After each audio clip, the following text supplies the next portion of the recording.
Hi, welcome to another episode of Casting Cues. I'm your host, Rebecca Norris, and today we're interviewing Dorian Frankel. Hello. Hi. So now, of all the different offices that you worked on, all the different projects that you worked on, did you have a favorite project out of all those? Or a favorite genre, perhaps? I mean, I do love comedy, and I think it's because I, had known just a lot of comedy people and a lot of improvisers over the years, and not that I don't love a good, mystery thriller, love all that stuff, but comedy is what makes me the happiest. And, working on Curb Your Enthusiasm is certainly a really unique and amazing experience. And I got to work on that as an associate for one season, and then I cast one season, and there's another one coming. So, but honestly, I also really love Parks and Recreation, which is what I'm doing now, among other things. It's just smart and funny, and everybody has a good time when they work on it, and it's just fun. So what makes an actor's headshot stand out to you? I feel like a picture needs to feel really present and really authentic.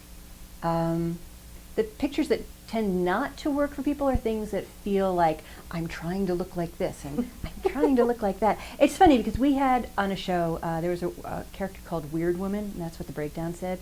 And I got, probably 800 submissions. And I learned that, most women have a shot in which they look in some way or other weird. But that's, for the most part, not their sort of real essence. So, and I always look at, agents will submit one picture, and I always look at all the pictures just to sort of try and get, I think you really, honestly, can get a sense of a person from a picture, even though they're not there. So, because so many things are cast off tape now, what can an actor do on tape, I guess, to present themselves in the best light? I mean, it's the same qualities. I mean, feeling like a real person in a real situation rather than an actor acting.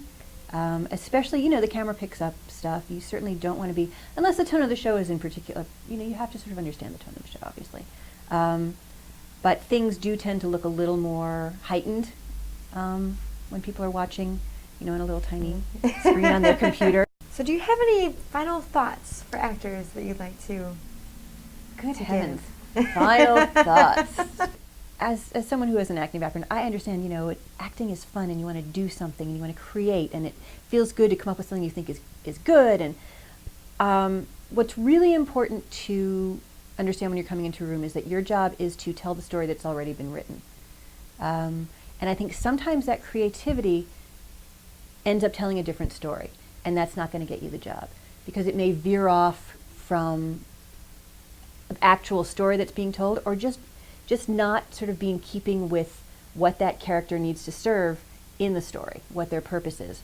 So just to have in mind that what you're trying to do is serve the story that the creators have created, rather than come up with something that's really funny or different or interesting.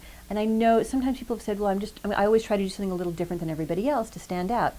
And while logically I think that makes perfect sense, I think that as a priority is misguided. I think the priority is, how can I best serve this actual story? But when your goal is to be different, that doesn't always serve the greater purpose.